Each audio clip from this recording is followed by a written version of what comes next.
چلے اسی تنخواہ میں سے جب بندہ بڑے بیٹے کی شادی کر کے بہو بیاہ کے لے آئے تو پھر بھی کام چلتا ہے، اور جب اس بیٹے کو اللہ بچے عطا کر دے تو اسی گھر میں، اسی آنگن میں، اسی چھت کے نیچے کام چلتا ہے۔ تو پھر تو مان جانا کہ چلانے والا تو نہیں، چلانے والا کوئی اور ہے۔ پھر تو مان جا کے چلانے والا کوئی تو اس وقت جب تنخواہ تیری لگی تھی تو کہتا تھا ابا ابھی میری شادی نہ کر، میں بیوی کو کیسے کھلاؤں گا؟ تو وہی شخص ہے جس کی چھت کے نیچے پھر 1.5 درجن پوتے بھی پل رہے اور گزارا ان کا بھی ہو رہا ہے۔ تو رزق کا ذمہ کس کا ہے؟ اللہ کا، اللہ کا ذمہ۔ اب ہمیں پتہ ہے پہلی بات تو پریشانی اس لیے اتار دینی چاہیے کہ ذمہ ہمارا ہے ہی نہیں۔ اب دوسری بات یہ کہ ذمہ داری کس کی ہے؟ اللہ حکیم بھی ہے اور علیم بھی ہے، حکیم بھی ہے اور جانتا بھی ہے اور اسے پتہ بھی ہے کہ دینا کس طرح ہے۔ اب ہم پتہ کیا کہتے ہیں؟ کہتے ہیں وہ جو بندہ پجاروں میں بیٹھا ہے وہاں اسے نہیں بیٹھنا چاہیے تھا، اور میرا حق تھا۔ تجھے زیادہ پتہ ہے کہ اللہ کو؟ بول کے بتانا کس کو پتہ زیادہ ہے؟ کیوں جی؟ تو آپ اصل ٹینشن پتہ کب لگتی ہے؟ جب بندے کہتے ہیں نہیں وہ پجاروں میری تھی، میرا حق تھا۔ وہ جب گزرتی ہے نا پاس سے مہران کے تو مہران والا ٹینشن بڑی لیتا ہے، حالانکہ اللہ کو زیادہ پتہ ہے کہ وہ حق۔ ایک بات اپنے ذہن میں یاد رکھ لیں، رٹ لیں کہ جو میرے لیے بہتر تھا میرے رب نے مجھے دے دیا، اور بات ختم ہو گئی۔ بس وصل اچھا ہے نہ فراق اچھا ہے، یار جس حال میں رکھے وہی حال اچھا ہے۔ بس جو میرے حق میں بہتر تھا میرے رب نے مجھے، مسئلہ یہ ہے کہ تو اس پہ راضی ہونے کو تیار نہیں۔ حضرت علی کرم اللہ تعالیٰ وجہ الکریم نے میرے نبی پاک کی ایک حدیث بیان کی ہے، اور جناب علی جب یہ حدیث بیان کیا کرتے تھے تو حضرت مجاہد فرماتے ہیں یوں لگتا تھا کہ جیسے حضرت علی ہمیں ہر پریشانی سے نکال رہے ہیں۔ مولا علی شیر خدا رضی اللہ تعالیٰ عنہ فرماتے ہیں کہ مجھے میرے نبی پاک صلی اللہ علیہ وسلم نے ایک طریقہ دیا تھا ٹینشن فری ہونے کا۔ آپ فرماتے ہیں مجھے تو بڑا راس آیا ہے، تم بھی اگر کر لو گے تو تمہیں بھی فائدہ دے گا۔ کہا وہ کیا؟ حضرت علی کہنے لگے محبوب علیہ السلام نے فرمایا تھا لوگوں تم اللہ کے دیے ہوئے تھوڑے رزق پہ راضی ہو جاؤ، وہ تمہاری تھوڑی عبادت سے تم سے راضی ہو جایا کرو۔ بس تم 2 نفل بھی پڑھو گے تو اللہ راضی ہو جائے گا، تم 1 رکوع بھی سویرے اٹھ کے پڑھو گے تو وہ راضی ہو جائے گا، وہ تمہارے 313 درود شریف سے راضی ہو جائے گا، تم اس کے دیے ہوئے تھوڑے رزق سے راضی ہو جاؤ۔ ٹینشن اس لیے ہوتی ہے کہ ہم راضی نہیں جو اس نے ہمیں دیا ہے۔ وہ حل میں مزید کی جو دوڑ ہے نا، حل میں مزید کی، بے قدرہ کچھ قدر نہ جاتی، کیتی خوب تسلی ہو، دنیا دار پجاری زردے، کتیاں دے گل ٹلی ہو، بک بک روشن اکھیاں تکیو ویک حویلی کلی ہو، تے کوچ نصیر اساں جد کیتی پہ جانی تھر تھلی ہو۔ تو یاد رکھیں یہ جو ہے نا مصیبت کے مال آ کیوں نہیں رہا، وہ سامنے والا پلاٹ میرے گھر کے سامنے ہے گھر کے سامنے، پر رجسٹری میرے نام کیوں نہیں؟ یہ مصیبت سانس نہیں لینے دیتی۔ موٹر سائیکل کھڑی کرتا ہے نا جب آ کے دکان سے روٹی کھانے آتا ہے، دفتر سے گھر آتا ہے، کاروبار سے آتا ہے، تو جہاں موٹر سائیکل کھڑی کرتا ہے وہ ٹینشن بڑی ہے کہ کبھی میری ہو جائے نا یہ والی جگہ، تو میں یہاں بھی بورڈ لگاؤں اپنے نام۔ اس نے مالی پریشانی پیدا کی۔ تو جس حال میں ہے، کیونکہ تو نے اپنا یہ حال خود نہیں بنایا، جس نے بنایا ہے وہ بڑا بہتر جانتا تھا کہ تو اسی حال میں اسے اچھا لگتا ہے۔ تو اسے اسی حال میں، ایک بزرگ تھے تو ان کی طبیعت بڑی علیل ہو گئی، بیمار ہو گئے، تو اللہ نے آزمائش دی تو کیڑے پڑ گئے وجود میں۔ ایک کیڑا یہاں سے کھا رہا تھا، اللہ والے بڑے راضی رہتے ہیں اس کی رضا پہ، تو کیڑا یہاں کھا رہا تھا تو نیچے گر گیا، تو بابا جی نے اٹھا کے پھر وہاں رکھ لیا، کہنے لگے جب اس نے تیری ڈیوٹی مجھے کھانے کی لگائی ہے تو میں اس بات پہ راضی ہوں، تو نیچے کیوں گرتا ہے؟ بس ٹھیک ہے کھا، جب اس نے تجھے ڈیوٹی جو تیری لگائی۔ سالبہ بن عبد الرحمن ایک صحابی تھے، سالبہ غالباً، نبی پاک صلی اللہ علیہ وسلم کی خدمت میں آئے، کہنے لگے یا رسول اللہ صلی اللہ علیہ وسلم غربت بڑی ہے، میرے لیے دعا کریں اللہ زیادہ مال دے۔ تو محبوب صلی اللہ علیہ وسلم نے فرمایا تو جس حال میں اچھا ہے وہ تیرے لیے بہتر ہے، اس میں تو ہے وہی حال تیرے لیے۔ مشکل ہے نا یہ جواب سننا؟ کہتے پیر صاحب فلان جگہ سے تویز آیا، وہاں تو وارے نے آرے ہو گئے، تو آپ کے ہاں؟ تو میں کہتا ہوں یہ تویز دینے والا اگر تویز دے کے امیر بناتا ہے تو پہلے خود کیوں نہیں بنتا؟ یہ خود تو 150 کا تویز بیچ رہا ہے، اپنی بیچارے کی حالت یہ ہے۔ اگر اتنا ہی تویز اس کا چلتا ہوتا تو پہلے 5 پجاروں اس کے دروازے پہ کھڑی ہو۔ عجیب چکر ہے اور عجیب جگہ لوگ الجھ گئے، سمجھتے ہی نہیں بات کو۔ یا رسول اللہ صلی اللہ علیہ وسلم دعا کر دے تو محبوب نے کیا فرمایا؟ فرمایا تو جس حال میں ہے نا وہ حال تیرے لیے بہتر ہے، اسی میں رہ۔ کہ نہیں حضور دعا کرے۔ فرمایا سال بعد تو باز آ جا۔ حضور دعا کرے۔ فرمایا تو باز آ جا۔ 2-3 دفعہ کا ضد کی، محبوب نے فرمایا جا پھر اللہ تجھے زیادہ پیسے دے گا۔ چند بکریاں خریدی، اتنی برکت ہوئی کہ بکریوں کے ریوڑ بن گئے۔ پھر کچھ بکریاں بیچ کے گائے خرید لی، ان کے بھی ریوڑ ہو۔ پھر کچھ اونٹ اونٹنیاں لے لی، ریوڑ ہی ریوڑ۔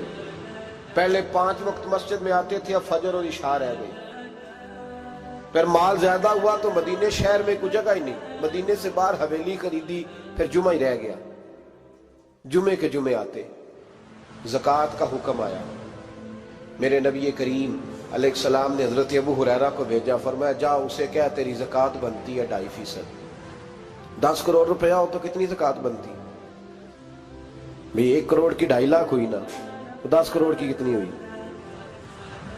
تو بڑی مصیبت ہے جب بینک سے میسج آتا ہے نا کہ 25 لاکھ نکل گیا تیرے اکاؤنٹ سے، بہت بڑی مصیبت، بڑی ٹینشن ہوتی ہے۔ ایک صاحب میرے پاس آئے، ان کی زمین اچانک مہنگی ہو گئی، اچانک پہلے کچھ 15-16 لاکھ کی ایکڑ زمین تھی، پھر وہ کروڑ کی ہو گئی۔ تو میرے پاس آئے، کہنے لگے وہ 10 کروڑ روپے بنتے ہیں تو زکوٰۃ، تو میں نے کہا آپ نے کیا کیا؟ زری زمین پہ عشر آتا ہے، اس پہ زکوٰۃ نہیں آتی، تو آپ نے کیا کیا؟ کہنے لگے وہ کچھ سوسائٹی کے رول کے مطابق میں نے فائلیں وغیرہ لے لی ہیں، اب میں نا کبھی موقع آئے گا تو ان کو بیچوں گا۔ تو میں نے کہا اب تو آپ کا یہ مال ہو گیا بزنس کا، تو اب تو اس پہ زکوٰۃ آئے گی۔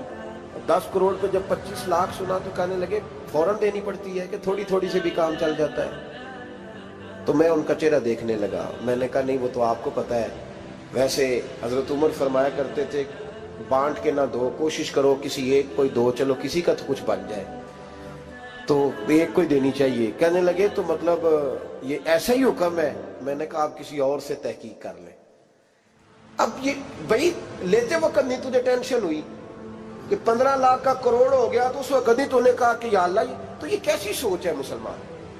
کس طرح کا اس کا؟ ہمارے ہاں جب کسی آدمی پہ حالات خراب ہوتے ہیں نا تو سب سے پہلے وہ اس طرح کرتا ہے کہ جو میں کہیں اللہ کے رستے میں دیتا ہوں پہلے اسے بند کروں۔ جس رستے تجھے آ رہا تھا پہلے تو نے وہ رستہ بلاک کیا۔ حضرت اسماء بنت ابی بکر صدیق کہتی ہیں میں حضور کو مسجد کے لیے، ادارے کے لیے، صحابہ صفہ کے لیے کچھ دے رہی تھی، تو میں نے گننا شروع کیا تو حضور مسکرانے لگے۔ حضور مسکراتے کیوں ہیں؟ تو فرمانے لگی، محبوب فرمانے لگے اسماء اللہ کے رستے میں گن گن کے نہ دیا کر، ورنہ وہ بھی تجھے گن گن کے دے گا، تو اس کے رستے میں بے حساب دے، وہ بھی تجھے بے حساب ہی عطا فرمائے۔ لیکن پہلے یہ والا پہلے دروازہ بند کرو، یہاں سے پیسے ختم ہو رہے ہیں، تو اس طرح کرنا بھائی۔ اس دفعہ سوٹ ذرا گرمیوں والے نہ خرید، لیکن جو تو اللہ کے رستے میں دے رہا ہے اسے دیتا رہے، لیکن ہم اپنا نقصان کرتے ہیں، زیادتی کرتے ہیں اپنے ساتھ۔ میں نے آپ کو پہلے بھی بتایا تھا پیار کی بولی ہے، پھر بولتا ہوں۔ ایک بڑے بڑے پیار والے دوست ہیں، ایک دفعہ مجھے کہنے لگے کہ آپ کئی دفعہ اعلان کرتے ہیں تو مجھے اچھا نہیں لگتا، اور آپ ادارہ بھی بہت زیادہ بننے والا ہے، بڑی چیزیں میں دیکھتا ہوں جو ہوں تو بڑا نظام اچھا ہو جائے، آپ دعا کریں اللہ مجھے پیسے دے تو میں بڑے سارے خرچ کروں گا اس کے رستے میں۔ تو میں نے کہا یا اللہ اسے 10 کروڑ دے، یہ 9.5 کروڑ تیرے رستے میں دے دے گا۔ تو چپ کر گیا، جس طرح آپ نہیں کر گئے سارے، چپ کر گیا وہ بھی۔ اس نے کہا جی نہیں جی انشاءاللہ کریں گے۔ تو میں کیا پلیا جی دعا پہ ہوں دیا، ابھی تو وہ آئیں گے تو تب دیکھی جائے گی، تو یہیں اڑ گیا ہے۔ یعنی 9.5 کروڑ اللہ کے رستے میں خرچ کرنے کی دعا پہ بھی آمین کوئی نہیں کہتا کہ چلو آمین ہی کہہ دیں۔ تو میں کہا تینوں تے 50 لاکھ بچتا سی پیا، لیکن تو اس سودے پہ تیار ہے۔ جب یہ سوچ ہوتی ہے، یہ غلط سوچ ہے، یہ بات تو اگر تے مسکرانے والی، لیکن یہ سوچ صحیح نہیں۔ حضرت عثمان غنی رضی اللہ تعالیٰ عنہ کہتے ہیں جس وقت نبی پاک صلی اللہ علیہ وسلم نے اعلان کیا نا جنگ کے موقع پر کہ 800 سپاہیوں کا خرچہ چاہیے، کہتے ہیں میرے پاس 600 کا تھا۔ یہاں ایک روایت میں حضور نے 1000 کا اعلان کیا تو میرے پاس 800 کا تھا۔ جب 2-3 دفعہ نبی پاک نے اعلان کیا تو کہتے ہیں میں نے کھڑے ہو کے کہا یا رسول اللہ پورا 800 میری طرف سے۔ کہتے میں نے 200 سپاہی کا خرچہ ادھار اٹھایا لیکن پورے 2 مہینے نہیں گزرے تھے، رب کریم نے مجھے کئی گنا کر کے پیسے واپس عطا فرما دیے۔ پر بات تو یہ ہے کہ تیری وہاں لو لگی ہو، تو تجارت کرتا ہے ان لوگوں کے ساتھ جو کیا دے سکتے۔ تو سالبہ کے پاس حضور نے پیغام بھیجا، پہلے تو کہا تیرے لیے بہتر نہیں مال، جب اصرار کیا تو اب بڑی برکت ہو گئی، بڑا آیا تو فرمایا زکوٰۃ دے، 2.5% زکوٰۃ ہے۔ اب جب سوچا کہ 5 اونٹوں پہ ایک بکری جائے گی اور بڑا سارا مجھے دینا پڑے گا، اب جب غور کیا تو یہ تو نہ کہا کہ میں نہیں دیتا۔ حضرت ابو ہریرہ سے کہنے لگے نبی کریم علیہ السلام کی خدمت میں عرض کرنا کہ میں خود آؤں گا۔ حضرت ابو ہریرہ نے آ کے عرض کی یا رسول اللہ صلی اللہ تعالی علیہ وسلم، حضور وہ کہتے تھے میں خود آؤں گا، تو کہتے ہیں محبوب نے ٹھنڈی سانس لی، فرمایا اسے کہا تھا کہ تیرے لیے مال بہتر نہیں، اب ہلاک ہو گیا، ہائے افسوس ہلاک ہو گیا۔ ان کو بھی تھوڑی دیر کے بعد احساس ہوا کہ یہ میں نے کیا کیا، نبی پاک کو ہی کہہ دیا نہیں ہے، حضور کو کہہ دیا بعد میں آؤں گا۔ اب دوڑے آئے، عرض کی حضور میں سارا کچھ لے کے آیا ہوں، قبول کر لیں۔ محبوب نے فرمایا گویا بلال حبشی کی خشک کھجور بھی قبول ہے، اور صہیب رومی ایک اٹی باندھ کی لائے تو وہ بھی قبول ہے، اور عمار بن یاسر اور مصعب بن عمیر اگر 2 دینار دے جائیں اور کوئی پرانا جوڑا کسی سپاہی کے لیے چھوڑ جائے تو وہ بھی قبول ہے، لیکن تو اپنا لاکھوں لے کے چلا جا، تیرا کوئی نہیں قبول، معاف کر دے۔ فرمایا جا معاف کیا، پر پیسے لے کے نہ آنا۔ اگلے سال پھر آئے، بندے ہوئے ہاتھ ہیں، محبوبہ میں دولت کا کیا کروں گا، آگ لگانی ہے، قبول کر لیں۔ فرمایا تو لے جا، تیرا نہیں قبول، گرا جو ان کی نگاہ سے وہ سنبھل نہیں سکتا۔ حضور نے وصال ظاہری کیا تو جناب صدیق اکبر کے پاس آئے، لاکھوں کا مال، ابو بکر قبول کر لو، تو جناب صدیق اکبر کہنے لگے اس کا کر لو جس کا نبی نے نہیں کیا، چل جا کوئی نہیں چاہیے۔ حضرت عمر کے زمانے میں قحط پڑ گیا، بارشیں نہیں ہوتی، غلہ نہیں ملتا، حالات خراب ہے، مالی طور پہ بحران آ گیا، غربتیں، مجبوریاں، تکلیفیں، آ کے روئے، عمر میرا قبول کر لو، مجھے معافی تو مل گئی تھی نا۔ فرمایا معافی اپنی جگہ پہ، پر جس کا مصطفیٰ نے قبول نہیں کیا۔ بہت سارے لوگوں کو پتہ ہی نہیں کہ ان کا قبول ہی نہیں ہوا، اور وہ الجھے ہوئے ہیں، انہیں خبر ہی نہیں کہ اصل بات کیا ہے۔ فرمایا جس کا مصطفیٰ کریم نے قبول نہیں کیا، اب ہیرے اور جواہرات بھی لے کے آئے تو بھوکے مریں گے، پر اس کا قبول، اس بات پہ راضی رہو، اس حال میں اللہ نے رکھا ہوا، اس حال میں راضی رہو۔ یہ جو مصیبت ہے نا دیکھنی کہ وہ بھی میرے پاس، تمہیں کیا پتا، کبھی پوچھ تو صحیح اس سے وہ کس مصیبت کا شکار ہے، جو مالی طور پہ بڑا امیر ہے، تو اس کی طرف دیکھ کے اپنا دل برا کرتا ہے۔ بس جس حال میں رب نے رکھا ہے اس حال میں رہ۔ حضرت عثمان غنی کے زمانے میں تو وہ وصال کر گئے، لیکن بھائی تو جس حال میں تیرا رب تجھے رکھتا ہے اس حال میں رہ، تیری مالی پریشانیاں ختم ہو جائیں گی۔ میں نے پہلے بھی شاید آپ کو ایک دفعہ کہا تھا، میں تعلیم سے فارغ ہوا تو میرے ایک استاد اور میرے کچھ دوست کہنے لگے افریقہ آ جائیں آپ، بھائی بہت بڑا ادارہ ہے، اس کو چلائیں، اس کو سنبھالیں۔ میری والدہ سے میں نے کہا، اس طبیعت ہوتی ہے نا انسان کی، میرا بھی دل لگ گیا۔ میری اماں پڑھی نہیں تھی لیکن اللہ نے دانائی بڑی عطا فرمائی تھی، حکمت بڑی تھی، سیانی بڑی تھی۔ تو میں نے کہا اماں جی وہ مجھے ساؤتھ افریقہ کی دعوت ہو رہی ہے تو آپ کیا کہتی ہیں؟ تو اٹھ کے میرے پاس آ گئی اور مجھے انہوں نے اپنے بازوؤں میں لے لیا، پھر میرا ماتھا چوما، کہنے لگی پتر میں تے وال بھی نہ پوٹ کے دیوا کسی نے، ہم نے دولت کا کیا کرنا، تو اللہ کا نام لے کے کہیں بیٹھ جا، رب کریم رون کے لگا دے گا، خیر ہو جائے۔ تو میرے بھائی یاد رکھیں ان چیزوں سے تھوڑا سا دیکھیں نا، قناعت کریں، جو اللہ نے دیا اس پہ راضی ہو جائے، اللہ بڑا مہربان ہے، وہ آسانیاں کر دیا کرتا ہے۔ تو یاد رکھیں میرے رسول کریم علیہ السلام نے ایک تو ہمیں درس یہ دیا ہے کہ تو سمجھ جا، قرآن نے ہمیں بتایا ہے کہ روزی تیری ذمہ داری نہیں، روزی کس کی ذمہ داری ہے؟ اللہ کی۔ اور دوسری بات یہ کہ جو اللہ نے تمہیں دیا ہے اس پہ تو راضی ہو جا، تیری مالی پریشانیاں ختم ہو جائیں۔ اور پھر حضور صلی اللہ علیہ وسلم نے فرمایا مذہبی طور پر جب دیکھو تو آگے دیکھو، اور دنیاوی طور پر جب دیکھو تو پیچھے دیکھو، پریشانی ختم ہوگی۔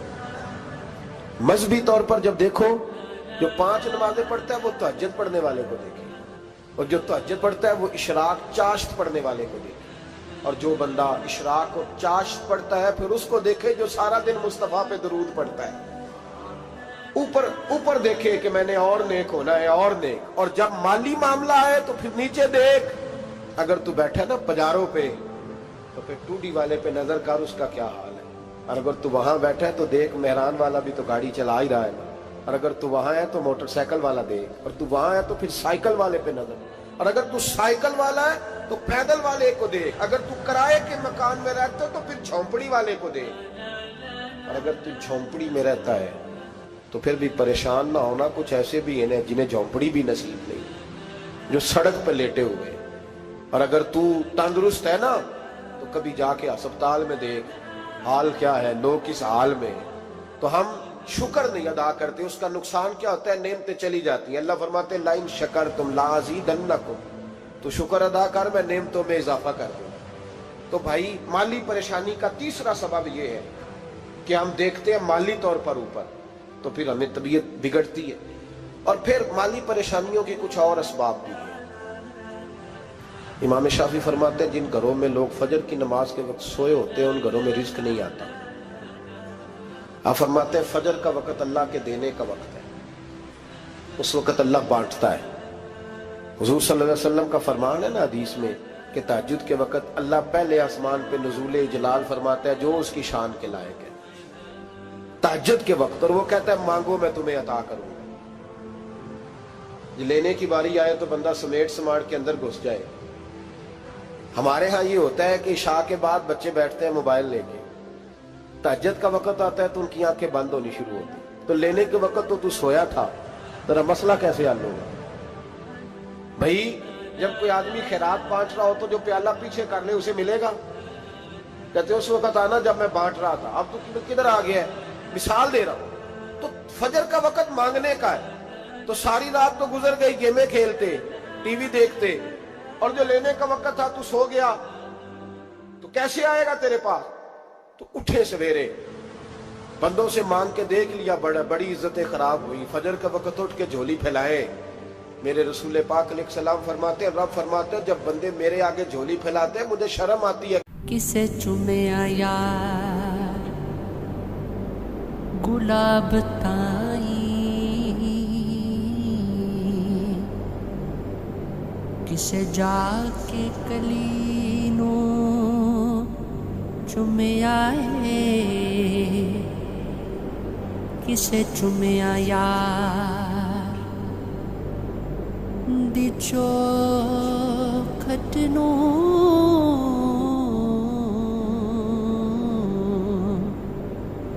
کسے جا کے گلی نو چومیا ہے،